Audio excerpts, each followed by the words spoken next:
Secretary of State Bianca Debatz. It's a pleasure to welcome you here for our first ever public event of Young Water Solutions in Brussels.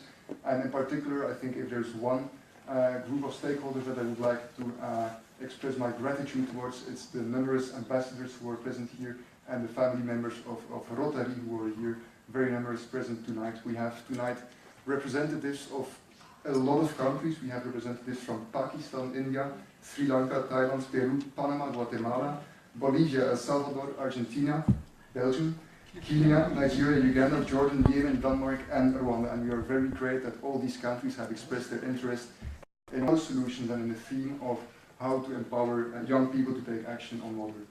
A very special welcome also to the little phone there. We are tonight in touch with the world. Thanks to a support from the United Nations, we are able to live stream this event, and people across the planet will be following the speeches tonight, the presentations by the Young Water Fellows. Ladies and gentlemen, explaining Young Water Solutions, what Young Water Solutions is not an easy thing. Water problems are very abstract to explain. Convincing people that young people can make a difference is not easy. But whereas normally my job is very difficult, tonight it will be very easy. Because we have the wonderful presence of 13 Young Water Fellows, people who actually in themselves embody what Young Water Solutions is. Young Water Solutions is an organization born from the belief that young people, with their talent, with their determination to act, with their self-learning skills, with their energy, can make a difference and can be solution providers for water problems. And I hope that tonight you will recognize these unique characteristics which I just cited in the young people who will be speaking in front of you. The political acknowledgement that young people can play a role in development is huge. I would say that it's very fastly growing and it is almost unanimous today. But the action to give young people the tools that they need to play that role in development is still very, very slow. And that is actually why we created in 2014 Young Water Solutions, first as an initiative hosted inside Good Planet, and then as an autonomous international non-profit organization. Everything started with one small project in Burkina Faso, then in Nigeria, Bangladesh, again Burkina Faso, Uganda, again Burkina Faso. Quickly all the projects started following each other, and this year, in 2017, we finally could come up with our first flagship program, the Young Water Fellowship. And we are very happy to present this program tonight to you. The Young Water Fellowship is, in some words, all about empowering young people to implement their own water projects by giving them technical support, by giving them seed funding, and by giving them mentorship support. So the young people you will see tonight are actually applicants of a call for applications that reached 1 million people, young people worldwide. We had more than 800 eligible valid applications, and we selected the 13 very best or most relevant that we could find. I must say that if I say that there are 800 applications from more than 100 countries that we received, this is a sign. This is a sign that young people across the world are ready to act, they have the skills to act, but they need your support, they need funding to be able to implement actions. And that's why we will not stop here. We will not stop with the Young Water Fellowship and with the young people that you see today. Our plan for Young Water Solutions in the next year is to grow. First, we want to grow the Young Water Fellowship as a program. We will replicate this program. We will repeat it next year with a new global edition of the Young Water Fellowship. Second, we will also organize regional chapters of the program. We hope to organize Young Water Fellowships with a specific scope, for instance, in East Africa, in MENA, in Asia. And we will also third organize thematic chapters. Next year we have the ambition to organize a Young Water Fellowship edition, which will be exclusively on social entrepreneurship and on supporting young people who want to work on water and who have a social business model to implement their actions. But I would say that the Young Water Fellowship as a model is not all we do, and we have the aim to go beyond. Because the Young Water Fellowship is still about projects, it's still about the program. The final ambition of Young Water Solutions is really to achieve systemic change. We want to work with governments, with regional authorities, to find the answers when we talk about empowering young people, which are more at a structural level. You could, for example, think about strategy, policy for making sure that microfinance institutions will more easily get in touch with young entrepreneurs in their country, with young entrepreneurs who have water countries. We could also think about sitting together with authorities and thinking, all these missing water services in the country, how can we translate them in jobs for young people? These are just some ideas we are at the moment developing, and in a few months from now we will be back in touch with you with next step on these ideas. Ladies and gentlemen, as I said before, today it's still a really big challenge to find funding, to find people who want to support in the role of young people to implement water projects. But we are today in the room because we have some unique partners here in Belgium and France who wanted to support the idea of the Young Water Fellowship. And I would like to thank all of them, especially Ton Hotel, who is hosting us here tonight, the Flemish government, who did a significant effort to support this program and the training aspect, Aquafin, a Flemish company, and the local authority Saint-Omer, Global Water Partnership, the International Secretariat for Water, and above all, Agence de Loire-Picardie, and also the Brussels government. Agence de Loire-Picardie is, at this point, the biggest sponsor of this program. We are very grateful because it is their support that made it possible for us as a small organization to make this really something that was professionalized. And the Brussels government has done a particular effort to allow us to expand our program to additional countries, and we are currently working with the Secretary of State, De Baat, on empowering young people in Morocco and Congo. Unfortunately, the Congolese candidate cannot be with us tonight because of a problem in administrative processes. Ladies and gentlemen, before I hand the floor to Antonella Valiente and the Secretary of State, De Baat, I want to thank one single person. I have thanked organizations, partner organizations, but there's also one single person who made this possible, and that's Antonella Valiente, director of this organization.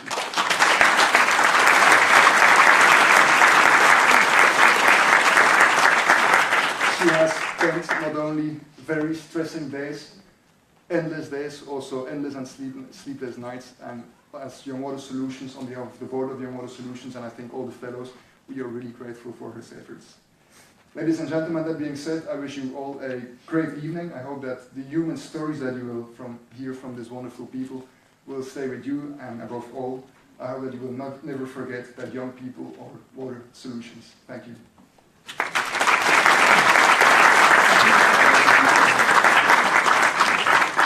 Thank you, Bart. And now we invite the Secretary of State of the Brussels Government for Development Cooperation, Ms. De Baat.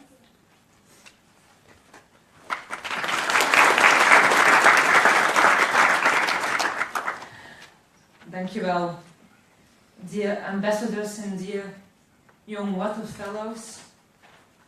Thanks to you, all of you, young, brilliant fellows, for your commitment in this project, and I really hope that you enjoy this wonderful, unique experience, and I also hope that you enjoy being here in Brussels, capital of Belgium, but also the capital of Europe. So enjoy your stay, and I hope you have some time to discover the wonderful cultural events, a lot of great restaurants and cafes and so on, and I have some good addresses if you need some information. I see a wonderful crowd here, but I know that many other people are watching us, people from all over the world, thanks to the live stream, and it's an effort that UN made that we really, really appreciate. Het doet me natuurlijk heel veel plezier om hier samen met jullie op de pitch te zijn van Young Water Fellowships. En we hebben natuurlijk in Brussel en ook in de rest van het land geen tekort aan water. We hebben zelfs vaak wat water te veel, zeker in deze regenachtige tijden. Maar dit soort van campagnes, projecten zijn heel erg belangrijk om mensen te sensibiliseren dat, alhoewel wij geen problemen hebben, dat in andere landen wel een issue is en dat die solidariteit belangrijk is. Water is leven. Et c'est vrai, l'eau c'est la vie, et je dirais même plus, l'eau est importante pour la survie.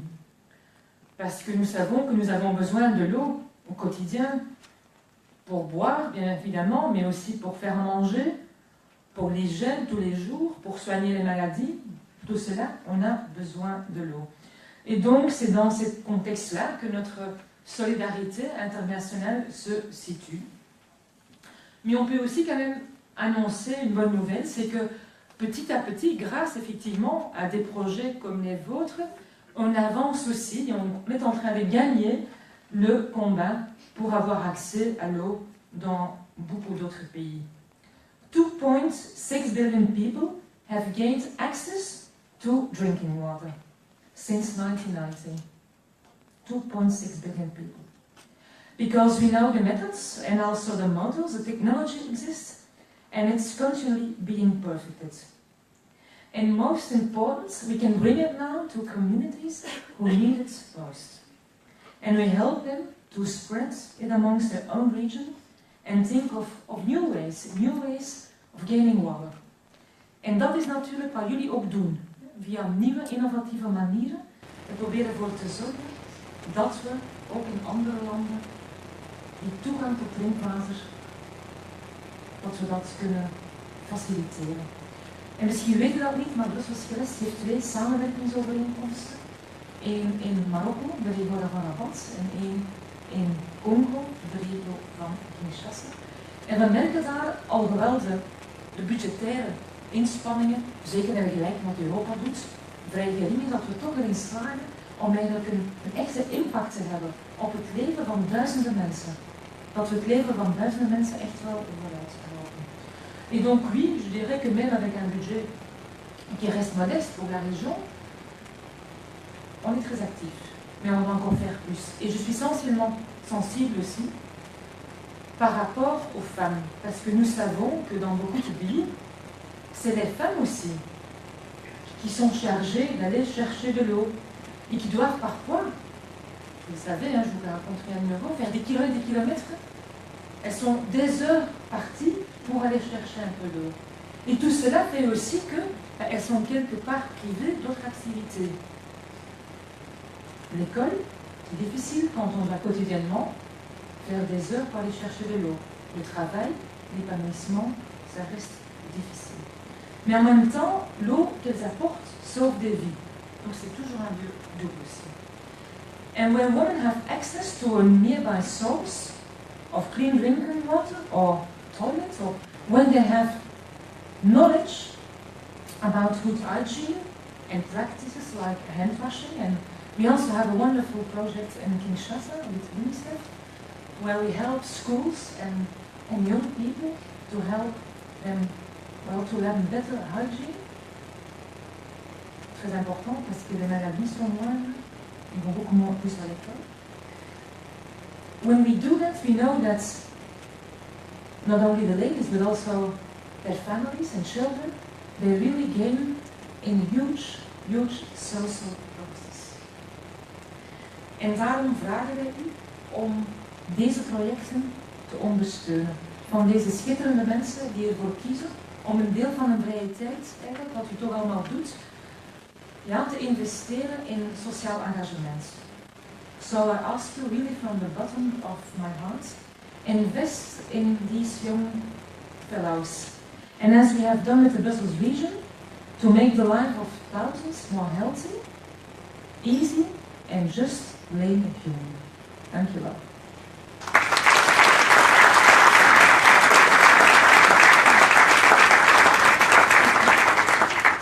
Thank you very much, Mr. Betts.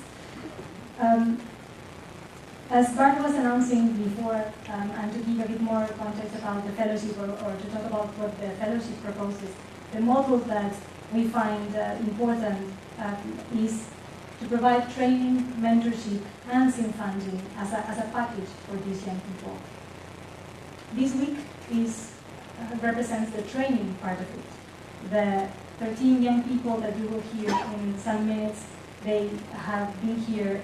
They have been trained by different experts from internationally recognized organizations in different topics such as integrated water management, water supply and sanitation, leadership, advanced problem solving, and participative planning, and different topics that are very relevant for the projects. So what we have proposed them is not only to learn this content that would, in normal cases they would probably take months in university courses, but to consider these elements for their own projects. So every day they have reflected how the different concepts that they have been learning during that day can be applied for the projects for improvement.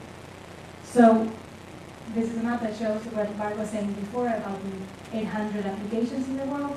We have chosen fellows from all different regions, and you will be hearing them in a minute. I have two announcements. As Ms. Devas was saying before, this event is being live streamed in our Facebook page, facebook.com.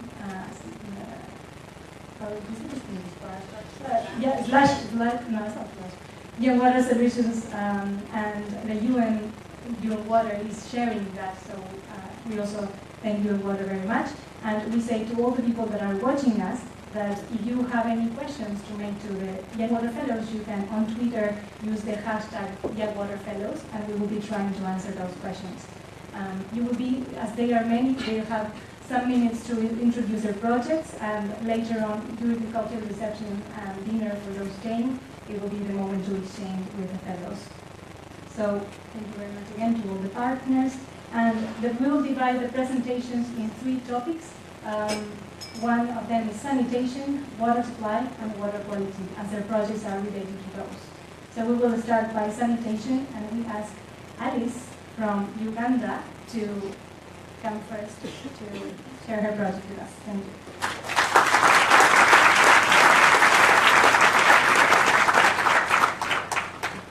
Good morning, everyone. Good morning. Okay, I was trying to break the ice. Good evening, everyone. Good evening, everyone. My name is Alice Ndagire, and I come from Uganda. It's called the Pearl of Africa. It's very beautiful, very, very beautiful. But we also have our own problems. It's among the least developed countries, and part of it, people are very poor. Well, my name is Alice, and I come from Kasokoso slum. My family fell in hard times, and we had to move to the slums because that's what we could afford. So I grew up in the slums for some part of my life, and I'm very happy to be here because 10 years ago, if you had told me I would be standing somewhere in Brussels, I would tell you you're crazy.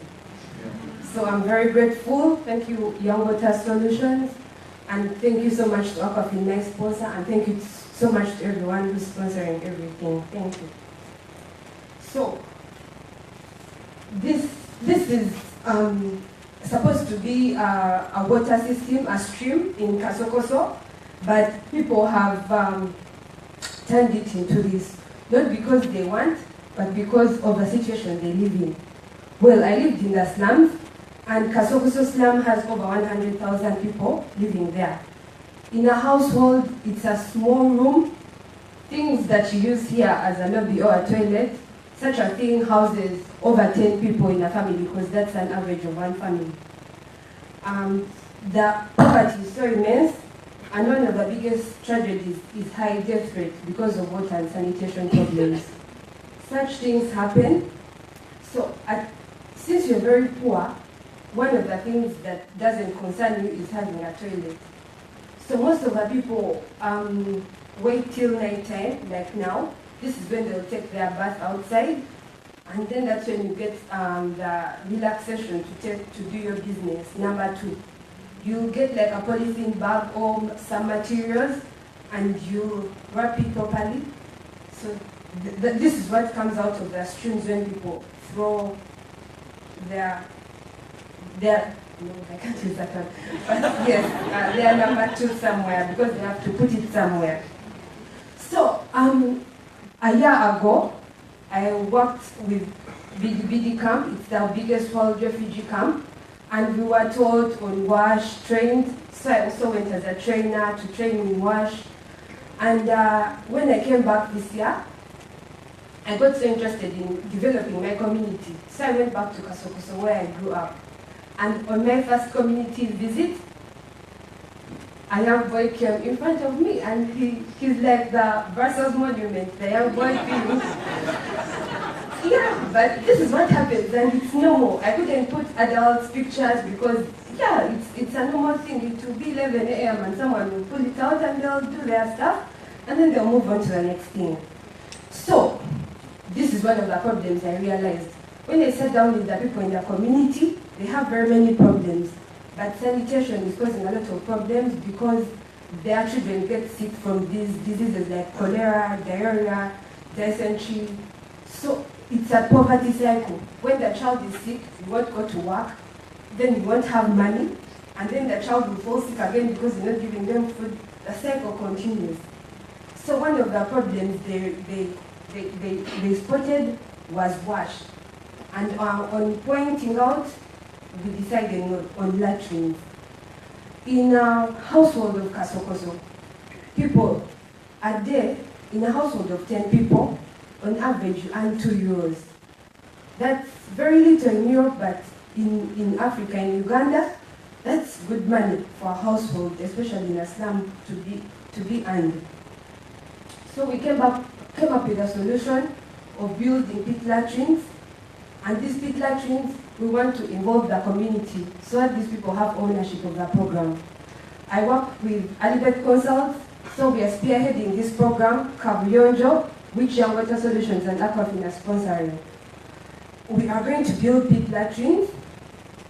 There are going to be 3, female, male, and then the third one will be specially designed for children. Because even if we do latrines and we don't involve the children or the vulnerable groups, it doesn't really make sense. The children will still use other streams or the roadside or something else. We are going to involve the community. We are empowering youth and women. They are going to collect recyclable materials, and that's what we'll use for roofing. So the whole community will be involved, and the women who we are going to train, they are going to be able to collect fees. It will be about 0.01 cents, but it will help in maintaining the toilets. It will help in equipping them with some employment opportunities. And if when the program is sustainable, we will build more latrines. We are starting with 1. I would like to thank you very much and invite you all to join me in this project. Thank you very much.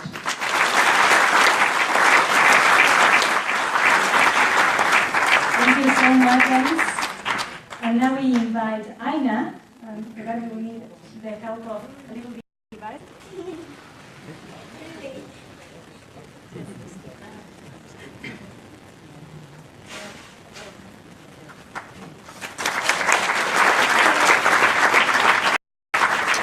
Everybody can see me well now? Alright, good evening ladies and gentlemen. It is my honor to be sitting here.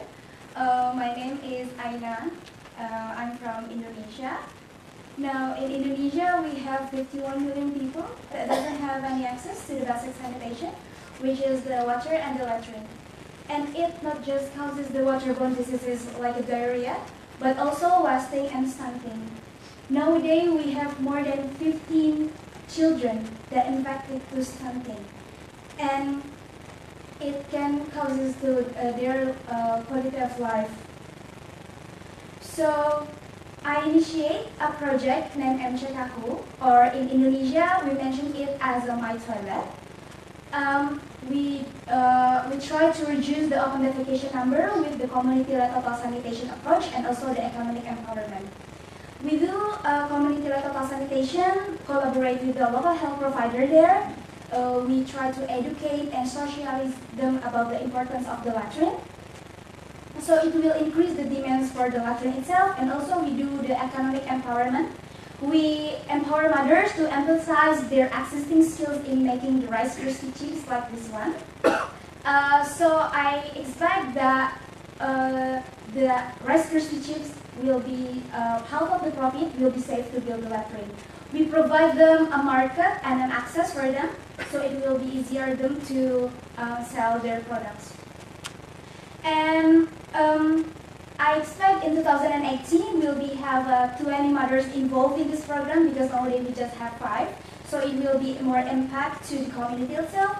And also, by that number, we will have a 5 toilet building without any subsidy, because as I mentioned before, that we expect this kind of product will be safe, and it will the saving will be build latrine. And for your information, by the 2035, Indonesia will have one of the biggest productive ages, and I need your collaboration to make Indonesian children a better life. We provide a proper sanitation. Thank you so much.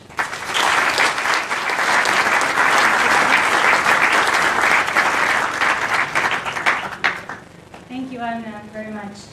We have learned about the sanitation problems in Africa. We have learned about sanitation problems in Asia. Now it's the turn of Latin America. This sanitation section is geographically well represented. So we invite Diego now from Peru.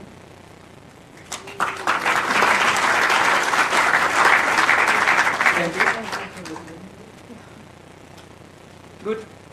Good evening. My name is Diego Suero. I am from Peru. I am an agriculture engineer.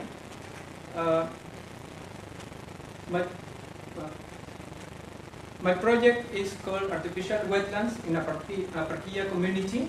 Parquilla community is located in Cusco, which is really famous about Machu Picchu. Most of the rural communities in Cusco, they have so many problems related to water and sanitation. For example, in this community, we identified that the community square, where it was so important for the community, for the dynamic of the community. People here have meetings where they choose or decide what problems are important to the community. There is also a church in this square. People are really religious, so people use this square a lot. But the problem is that this square doesn't have a constant water supply. There is not enough pressure during the day to ensure a constant water supply. Also, people still practice open defecation, which is a really big problem. People spend sometimes the whole day in this square, but it doesn't have a single seat or child. Also, there is no environmental or sanitation education in this square. So to solve this problem, we will combine sanitation, reuse of the community waste, improve the community public space, and also sanitation and environment education. For example, for sanitation, we will implement a cistern and a tank and a pump. So we will use water, we will fill the cistern during the night, and we will use the tank during the day. To treat wastewater, we will use artificial wetlands, which is a really efficient technology. It's a natural way to treat wastewater. So it's also cheaper than the conventional technologies that the government usually use. The treated wastewater we will use to irrigate ornamental plants. That way we will try to improve the community public space. Also, we will reuse the community waste. For example, the tires maybe we'll reuse to improve the space. And also we will make workshops with the community to make these people see how good it is to have a better environment. So we will, like I said, we will using artificial wetlands. These are some photos for a previous project. We already implement wetlands in a Parquilla rural community. In this case, we solved the problem of sanitation in the elementary school of Parquilla. Children still have to open defecate in this school, so we implement a bathroom. We also treat wastewater with artificial wetlands and reuse the treated wastewater to irrigate a playground for the children. So if you think as well that this is the kind of solutions that rural communities need, not only in Peru but worldwide, please talk to us, support this kind of solution. Thank you.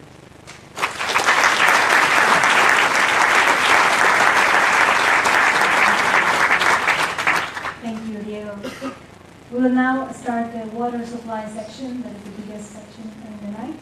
And we will hear about different technologies to extract water, underground water, or rainwater, or surface water to supply this human right to the population.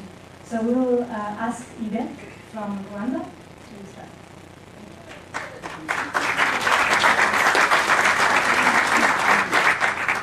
Good evening.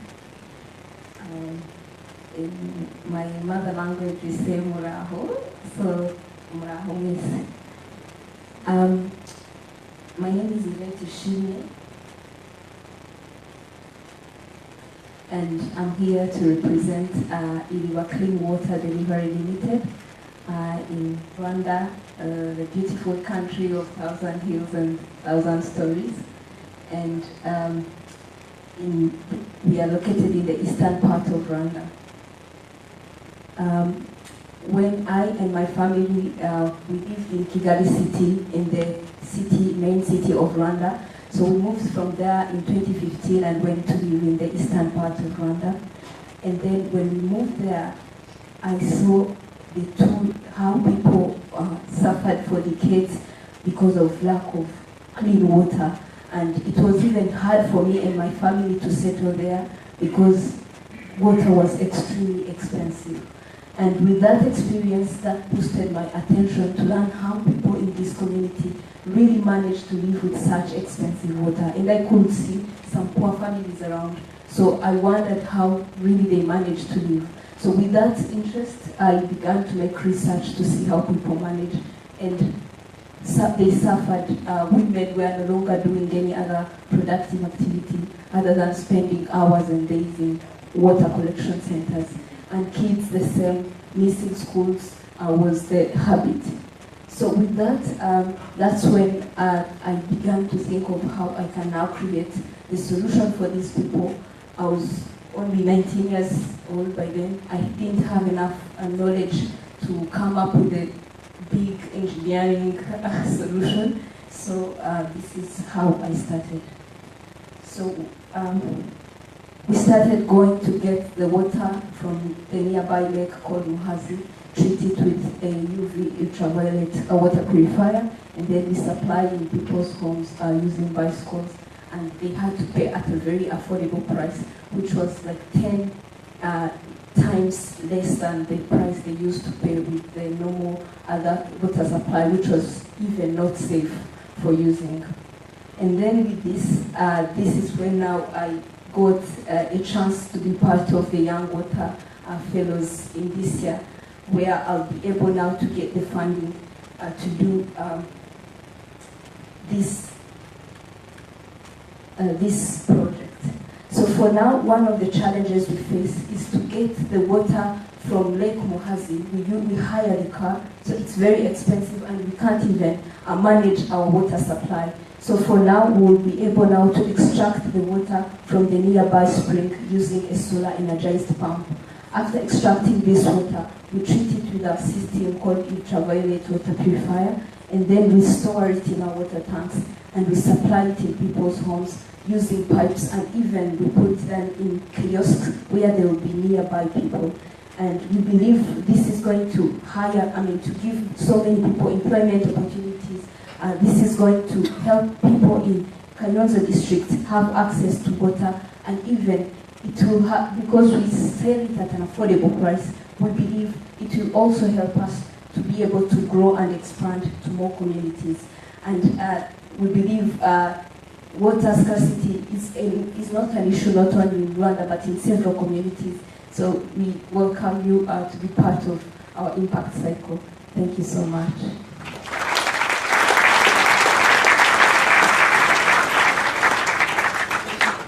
Thank you. Now we invite Shadrach from Nigeria to share.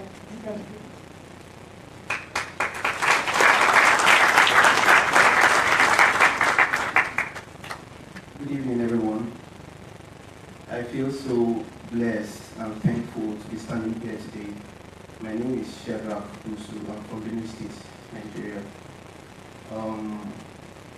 For some years, 2 years or so, I've been working with an NGO in Nigeria, and we've been supporting communities to end open defecation and improve their sanitation and hygiene practices.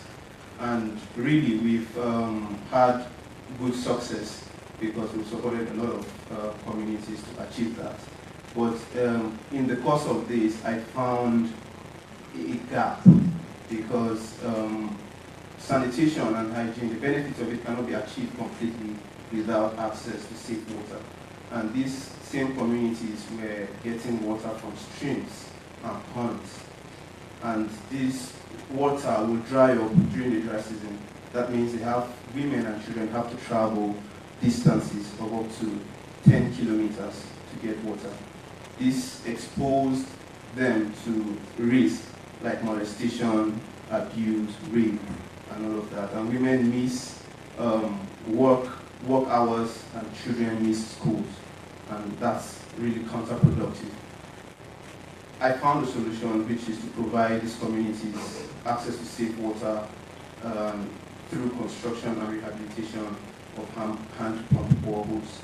With this, we will also, as a sustainability strategy, we will form a team, a community team in each of the communities, which will be trained, which will be comprised of women and youth, and they will be trained on simple maintenance and repairs. With that, they will be able to, own their own project and sustain it for long. This will also empower them, and they will be able to go to other neighboring communities that have had hand pump boreholes that are bad, and then carry out repairs and maintenance for a fee. This will also increase the income of the women and youth. With the support of Young Water Solutions, I will be able to reach about 1,000 people in 2 different communities. And that is just a fraction of the problem, because there are several other communities that are underserved and live in very dire situations. With your support and collaborations, we will together be able to reach the underserved communities. Thank you very much.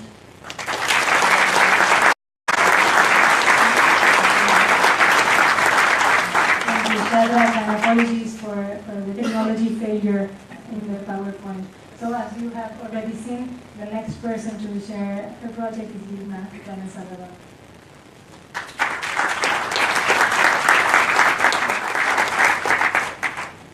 Good evening, everyone. I'm really grateful and happy to share my project with all of you this night.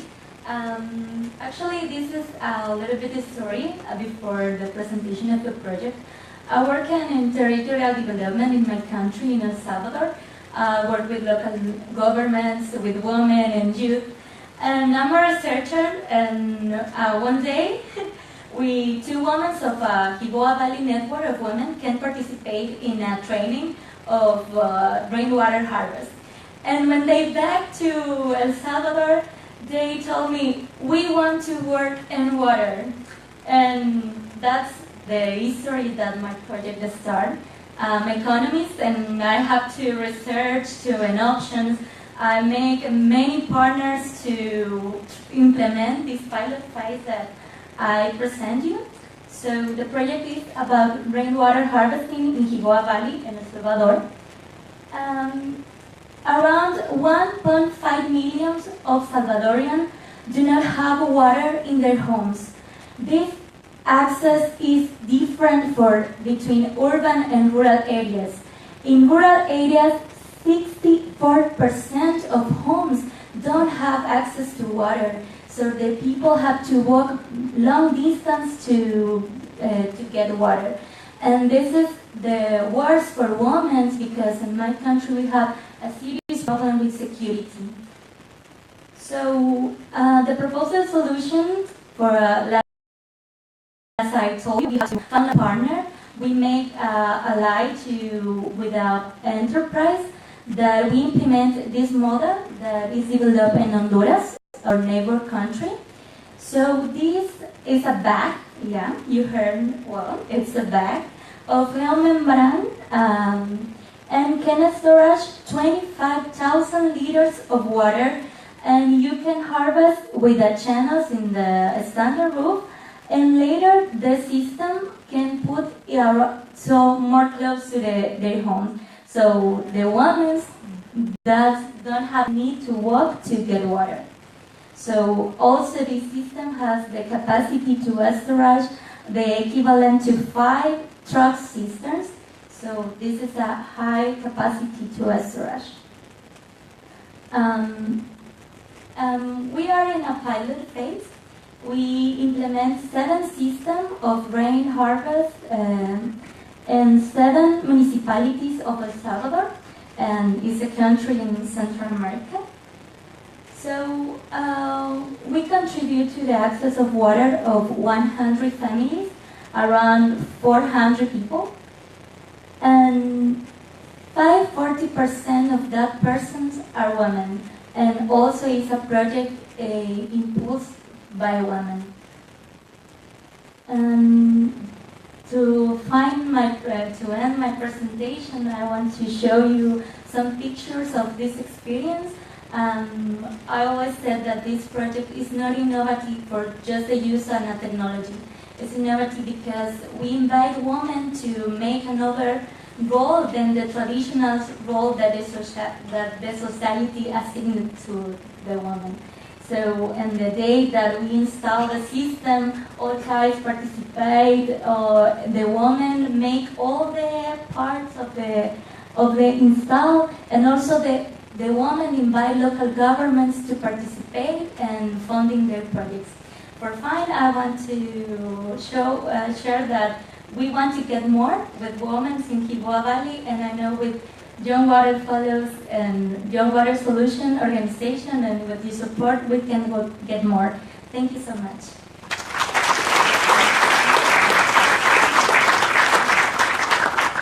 Thank you, Vilma.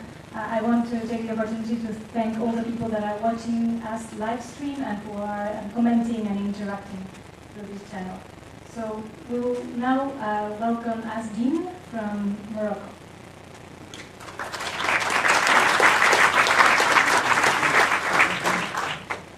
Bonsoir mesdames, bonsoir messieurs. Je m'appelle Outa Asdin, je suis marocain. Je suis membre au sein d'une association qui s'intéresse au sujet de la gestion de l'eau au Maroc. Donc, le projet que je vais présenter, c'est un projet qui touche la problématique de l'accès à l'eau potable dans le milieu urbain. Alors déjà au Maroc, il y a 20 ans, le taux d'accès au Maroc, le taux d'accès à l'eau, il était de l'ordre de 20%. Et aujourd'hui, grâce aux efforts effectués, on est arrivé à 100% dans les villes et un taux d'accès à l'eau de l'ordre de 95% dans le monde rural.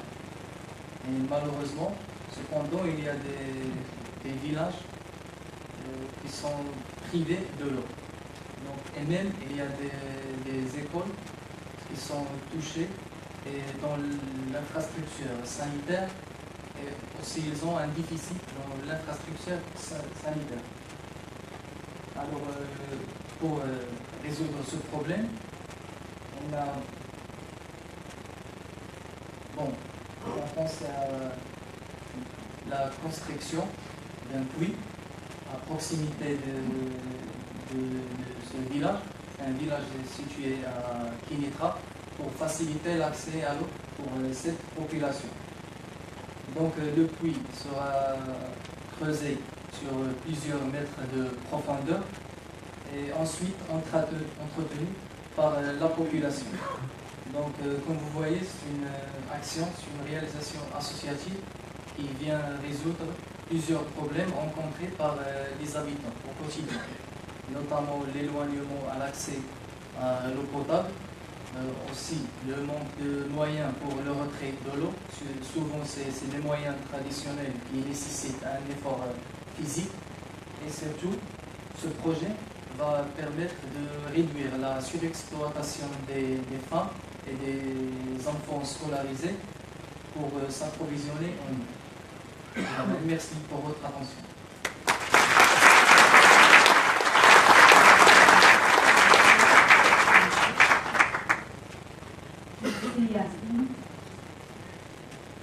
Now we would like to invite Marley from Guatemala.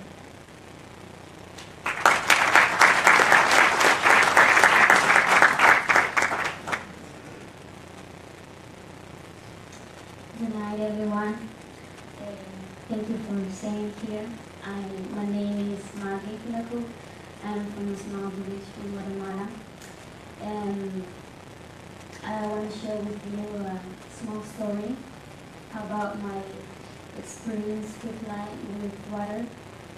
When I was a child, all my members are having difficulty getting access to water. We had to go with my friends and my neighbors to ravines to get some liters of water, and we had to walk a long distance. So this is my village, Panimakin, and when I saw that problem, and I think that it was begun 9 years ago. So the problem is about water scarcity, and I had an idea to have a project to the rainwater harvesting, building systems, and so you can see there are some a few pictures from my village, and so I thought about this project because we have a long rain season in Guatemala of 7 months, and so my idea is building cisterns and with 50% of recycled material and 50% with new material. And so the reason I'm standing here with you or in front of you today is because I feel like resources to build more system with my community. And if you want to help me, make sure that when now one child will missing school because they have to go and look for some water and they don't go to school sometimes, and it's worse in the dry season. So that's all. Thank you.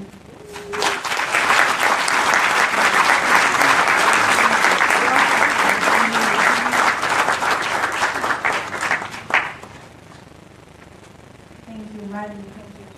I would now like to invite Tajel from Tanzania.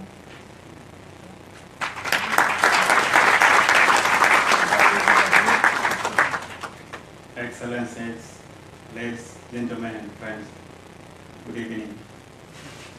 I'm Tajiri Urio from Tanzania, Executive Director of an organization called the Green Icon. This is an organization working on climate change, water, energy, and youth leadership. In 2012, I founded this organization when I was a second-year student studying at the University of Lausanne, on a course related to geography and environmental studies. I've been working into water since then to date, and last year I was in Dodoma, to the village called Babai, where they had no access to safe and clean water since 1972. With support from UNDP, I made it possible for the community, for the school of Babai Primary School, to access safe and clean water for the first time. This is a life of community where they depend on a natural spring around their village to get water. And you can imagine the life where people they live without having a safe and clean water. Just imagine it's your home, it's your hotel, you check in the hotel and there is no safe and clean water. That's the life of people who live there. And now, I want to bring this to to be more accessible to community outside the school. And my solution will be installing a solar-powered pump within the borehole that I built last year at the Babai Primary School, so as I can pump more water to the village where people can access it and be well managed for them to access the water. But again, due to climate change and the global increase of temperature, this community, they depend on rain-fed agriculture. So what I'm going to do is also to introduce a demonstration farm where I'll train the community to to practice climate smart agriculture. Then they can upscale the knowledge from the demonstration farm to their plot. This can only be possible if we cooperate together. No one can do everything alone. So with the effort, it can be done. Thank you.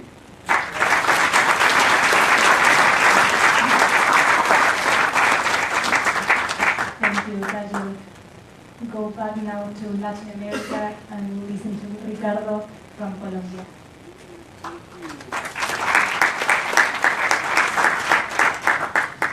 Hello everyone, good evening. Okay, my name is Ricardo Torres.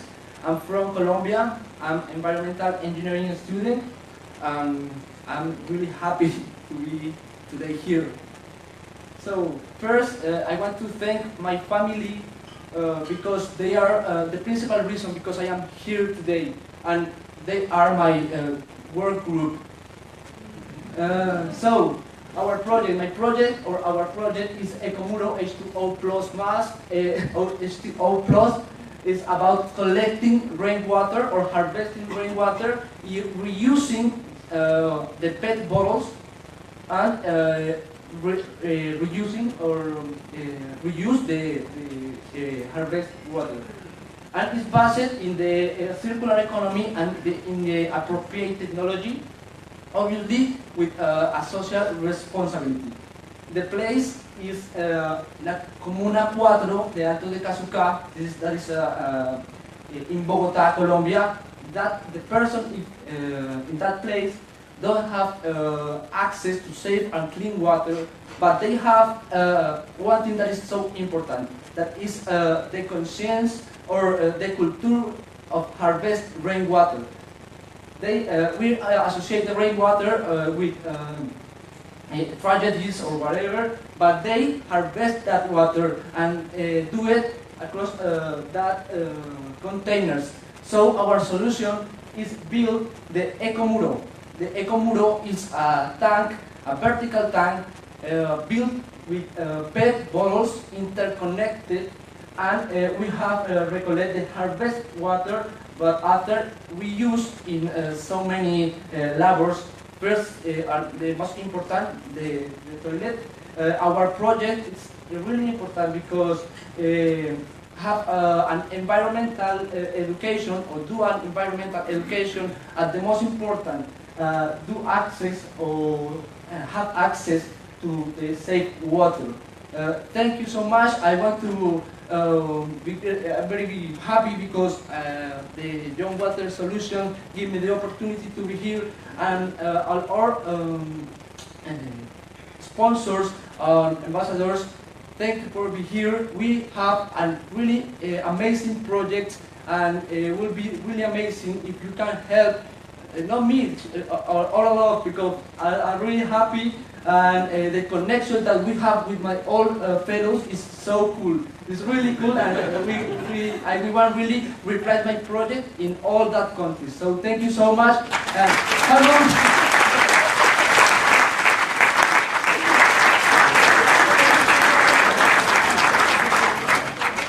Gracias, Ricardo. What he says is true. This group has a very beautiful energy. They get on well, very, very well. So we're very lucky with this first cohort. And I am happy to introduce you to John from Kenya.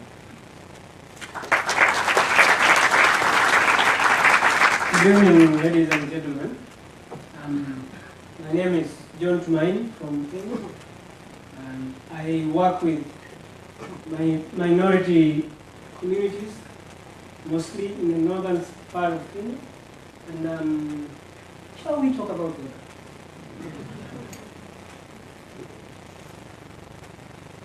Yeah, these are ladies. Yeah.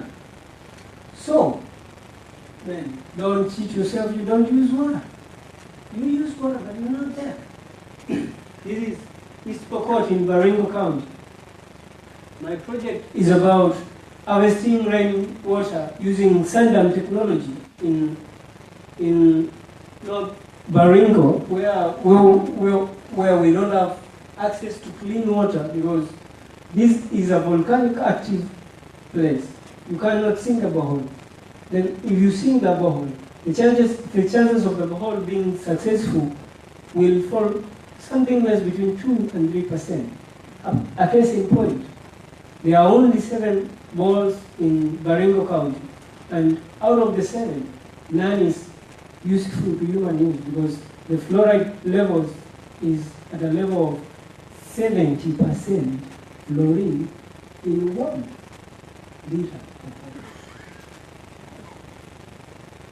Yeah. The average Pokot lady will walk for 70 kilometers in such water for men and cattle. So where is the problem? The problem is that we don't have clean water. What do I bring on board? I wish, I pray that we can make these people access clean water and undisturbed clean water through this technology. So, what's the center? Yeah, this is center. So, you'll be like, it's full of sand, I don't see water. Yeah, because there's water in the shallow of there. So, a center works like you blockade the river with only a wall of 2 feet. Then, when it rains in uplands of Kenya, this place flood. Then the sand acts as an active storage of water. So when the water is stored there and you sink a shallow well of 10 to 15 meters, you are going to get water. These people are going to sit, and these people are going to keeping and living a good life as you do people. It's been a pleasure being in this platform, and how I pray, how I welcome you on board. Ladies and gentlemen, come on. Leonardo da Vinci once said, the force that drives nature is water. If we don't have nature, we are not there. It's a call. Come on board. Thank you.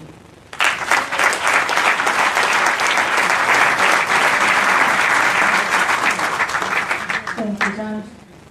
The last section of this presentation is about water quality, and our last 2 fellows will, both of them come actually from South Asia. So we first welcome Purva from India.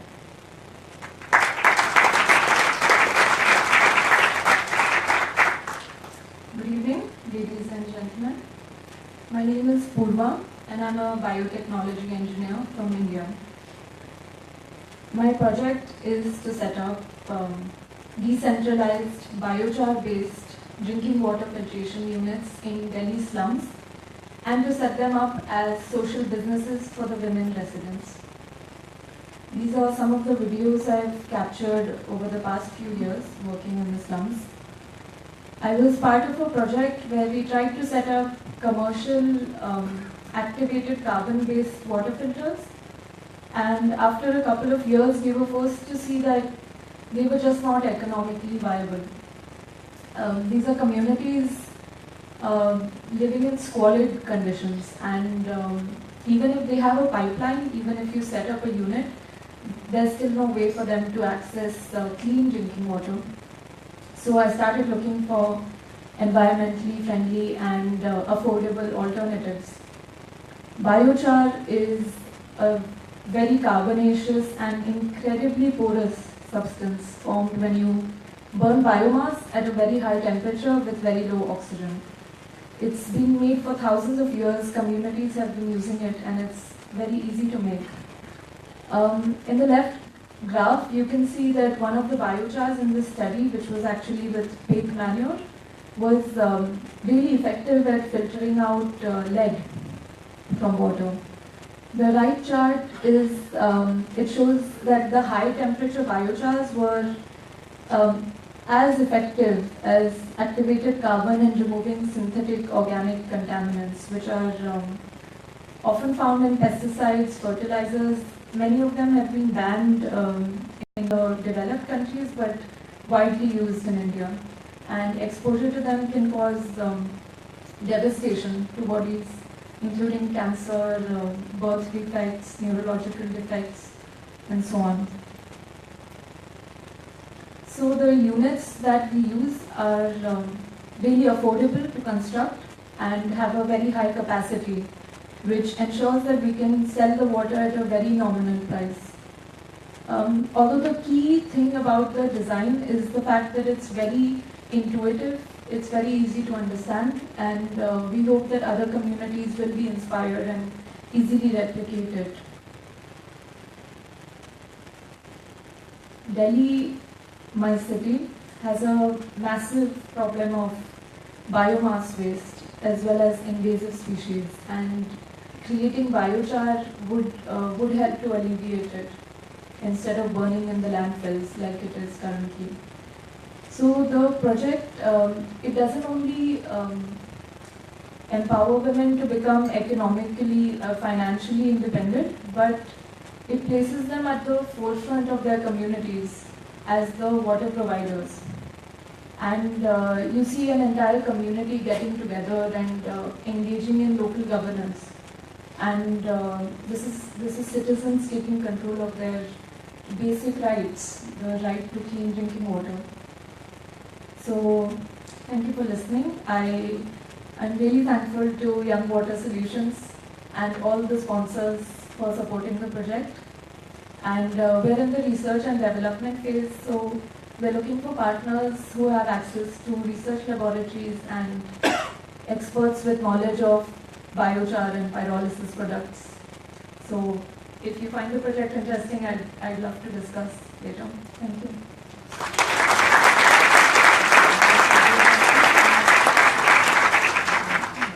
Thank you for that. We now invite our last fellow, Usama from Pakistan.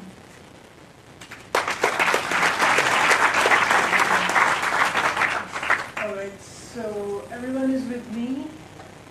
Don't worry, I'm the last one, then we'll be good. Okay, so I am Usama, and I'm a chemical engineer from Pakistan, and my project is about providing the Afghan refugees living in one of the largest refugee camps in Pakistan with the cost-effective portable water filters. But before moving on, I want you to meet Ali. So who is this boy? I met him in the refugee camp when I was volunteering there. I really want you to have a very close look at his hands. Yeah, they look scary. They are really in very bad shape. It's because of a skin bacterial infection that this boy carried by drinking contaminated water. And this is not just the disease, it is the disability that prevailed upon him. It's because whenever he tries to do something with his hands, they get bruised. And it is not only this boy, but the 5,000 refugees living in that camp who are vulnerable to such diseases because they are consuming that contaminated water on a daily basis. So, what I believe is that with the help of my fellows and Young Water Solutions, we finally have a solution to provide to these people. And I brought one filter here so that I can give a physical demonstration that how it actually works. So, as you can see here, really dirty water. So all I have to do is, the usage is very simple. It works without any electricity. So those people, because they don't have access to any kind of electricity, they can use it anywhere, anytime, whenever they want.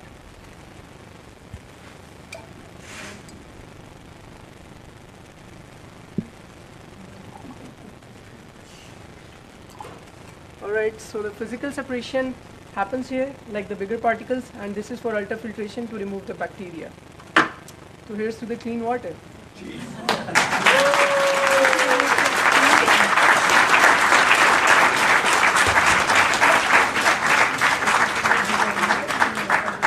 Alright, so just a little bit more about this. It is really affordable. It removes all the bacteria, like 99.9999%, like the science quotes all the bacteria. It is recyclable, and more than 90% of all the components of the filters, they can be made at inside Pakistan. So we are going to give more than 150 community filters to provide the population of 5,000 people with more than 30,000 liters per day of water and 200 filter straws. another module using the same technology to give to the individuals who go out for the search of in the search of job. So this is not only about Ali, and this is not only about those 5,000 refugees. It is about all the millions of the people around the world who need this kind of attention and these kind of solutions. And I believe that with your support for the people like us, and with your support for the organizations such as Young Water Solutions, we will be able to step into a future where everyone will have access to good health, clean drinking water, and hygienic sanitation facilities.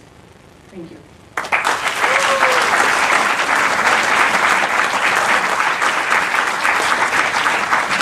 So just before I end this, we want to present a very special gift to a very special lady, and for that I need Tejan. I need your help. Once again, good evening. We are really thankful to have Antonella as Director of Young Water Solutions. She has been working to us like a mom and very close. She cares much about us, and she has been a very grateful to have a fellow youth who is dedicated to others and to change the life of others as her. We can't thank her. We are running out of words to thank her, but thank you so much, Antonella. Thank you so much. We love you.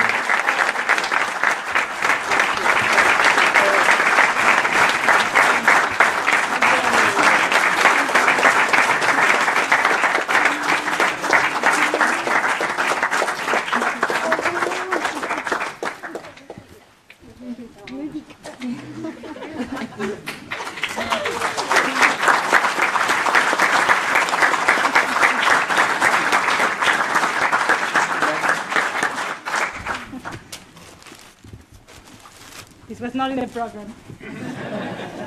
Thank you so much for everything. It's a very special experience to be able to organize this program. I hope that the presentations of the fellows have been not only enlightening about the different problematics that they have in their communities, but also inspiring as a call to action, as a call to action for all of us to think how from our places we can contribute so that more people can have access to water, sanitation and hygiene in the world. So I would like to invite now Chantal Amarenisen. Is she here in the booth? Yes. Chantal is a leading water in development cooperation at the European Commission, so we'd like to invite her for a very brief comment on the presentations. Thank you very much. I have to say that I think that the presentations were absolutely fantastic. I am really impressed, not only by the ideas that I've heard coming up today, but also the way you've expressed yourselves. I don't think that my generation was as articulate as I've heard all of you be. And that is also extremely important, because if you want to convince organisations like mine that water is an important issue that we need to continue to invest in, you need to talk to us. You need to go out to see our delegations in your countries and speak to them and explain your projects to them and why it's so important for the communities that you live in, that you come from and that you've been working with. So I think that that's one of the big messages that I would have. And I would also like to say to Antonella and Bart, we've got a meeting actually at the end of next week on Thursday, where we're going to be talking amongst ourselves about water issues. So why don't you come and join us? It's going to be here in Brussels.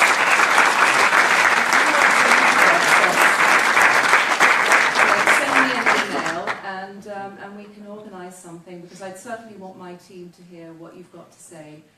You'll have to sort of push your way with the bunch that we're going to be talking with, but I'm sure you can do it. So thank you very much for inviting me. Thank you. so much, Chantal, for the invitation and the comment. Will certainly be there. For the closing remarks, I would like to invite. That's the late slide of the thank yous from all the fellows in all the languages. And from the closing remarks, we would like to first invite Jo from Good Planet, the executive director of Good Planet. Good Planet is turning 20 years this week, right? Yes. So,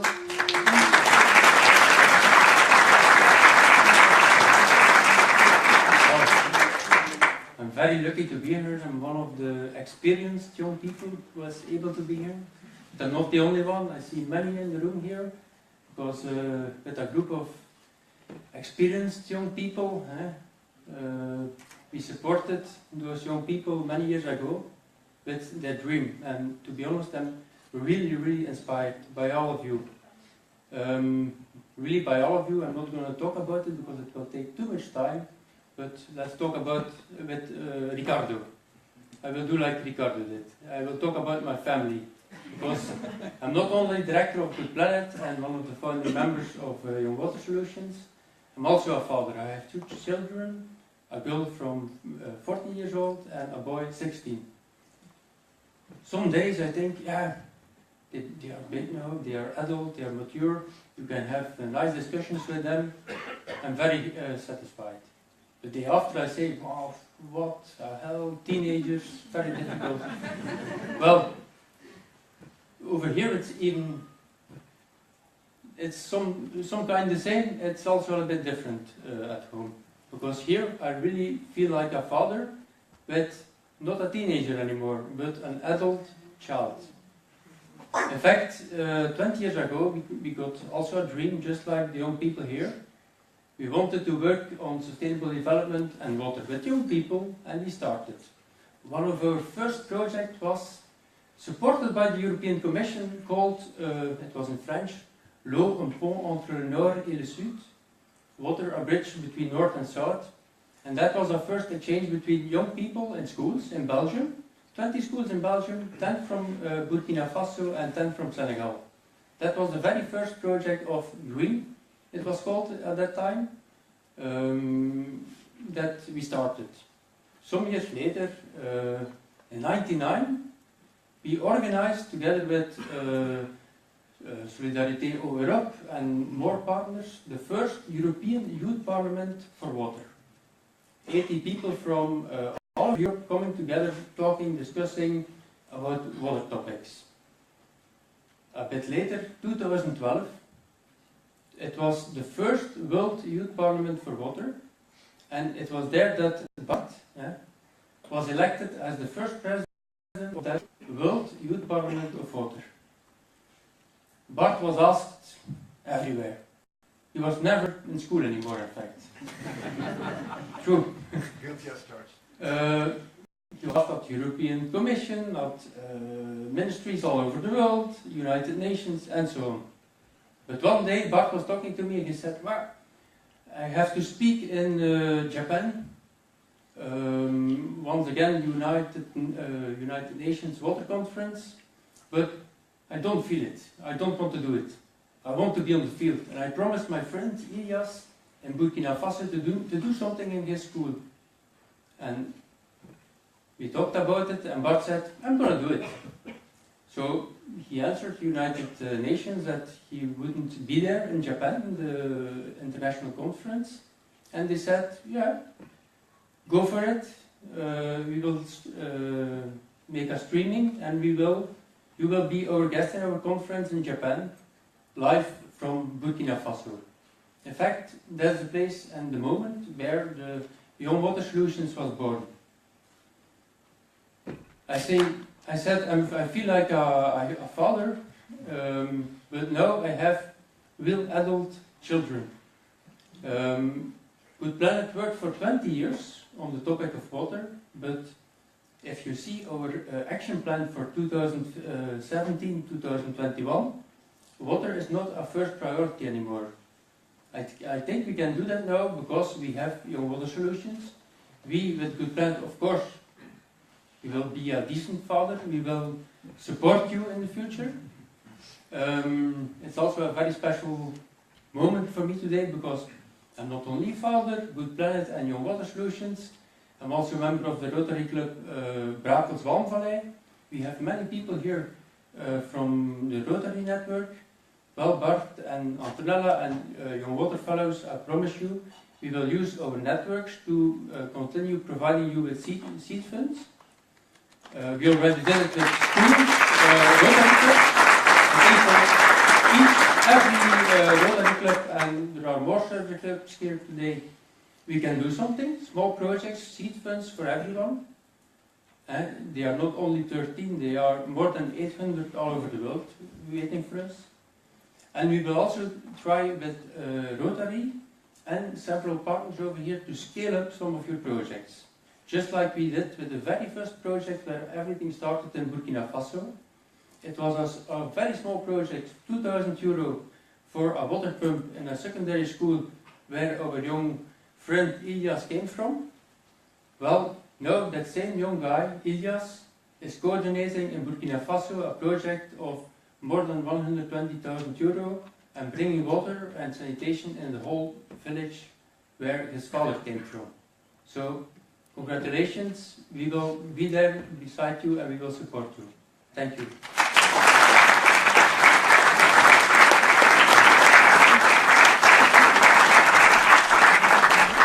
Thank you, Leo. As Leo was saying, it's not only about the seed funding that the fellows will be receiving for these projects that they shared with you, but it's an investment also in the potential that they have to scale up these projects later on. And for that we want to thank all the sponsors, the funding partners of this project. I would like to invite Christine Derrick, who is director of our main sponsor, as Bart mentioned before, Agence de l'eau, Arthur Picardie.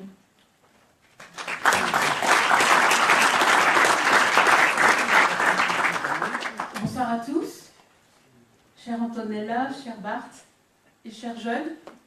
Félicitations pour vos projets. Donc, au nom de l'agence de l'eau Artois Picardie, nous sommes vraiment très très fiers de tout ce que vous avez fait et de votre enthousiasme pour l'eau. Christine asked me to translate, but I think that most of you will have understood that Christine said that she's happy on behalf of Agence de l'eau Artois Picardie, which is the main sponsor of this program, to see this, and that she's really congratulating us for the projects.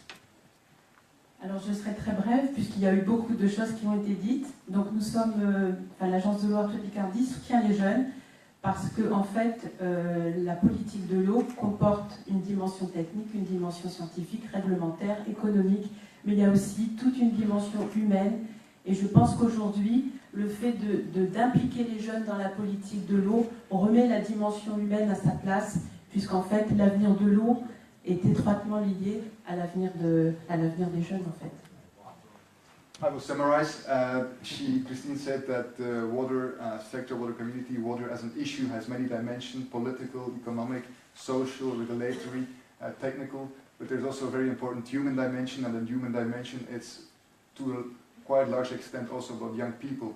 And putting young people in the water sector is adding the human dimension of water, and young people are important for the future of water. Alors, merci à Bart et à Antonella d'avoir mené à bien le programme. On en avait parlé il y a 1 an et c'est fait. Donc bravo.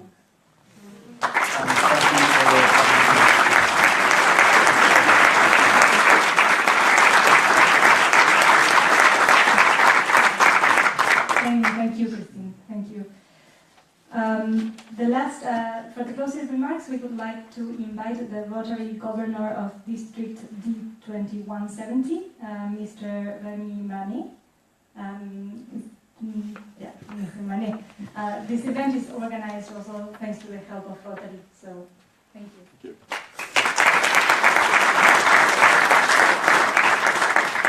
Your Excellencies, dear President and Rotarians, ladies and gentlemen, Rotary International is a world operator in the field of humanitarian and social actions, with 35,000 clubs, 1.2 million members, and in 165 countries. The armed wing of Rotary International is our Rotary Foundation, which allots millions of dollars every year in 6 areas of focus: mother and child, health, education, local economy, peace, and last but not least, water. It goes without saying that peace and water are connected topics. A recent investigation showed that water is a set of themes which mobilize most the young generation in Rotary. So water will be a first-line Rotary action. I am delighted by the collaboration between Good Planet, Young Water Solution, and 2 of our best clubs, Rotary Club Rijkel Zwamvallei and Rotary Club Bruxelles Renaissance. I am convinced that the pursued goals will be reached, and I wish you all every success in the cooperation between Good Planet and Rotary International. Thank you.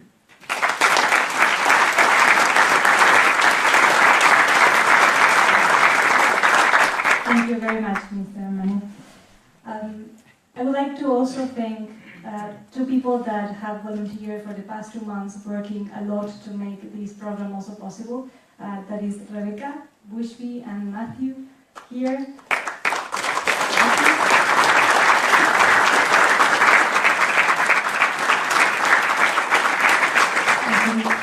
Rebecca left the room, but thank you for all the help and for being there for this program.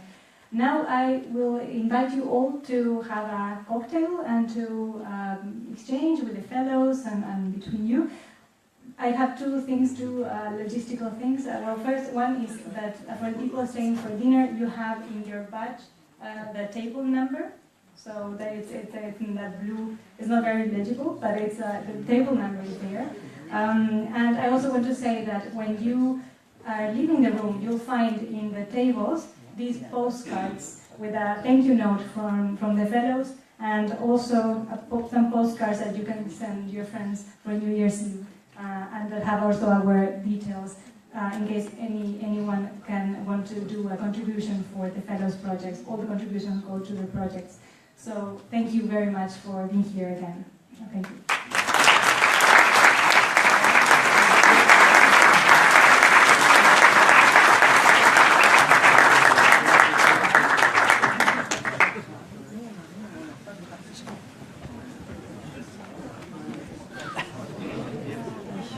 Ça va?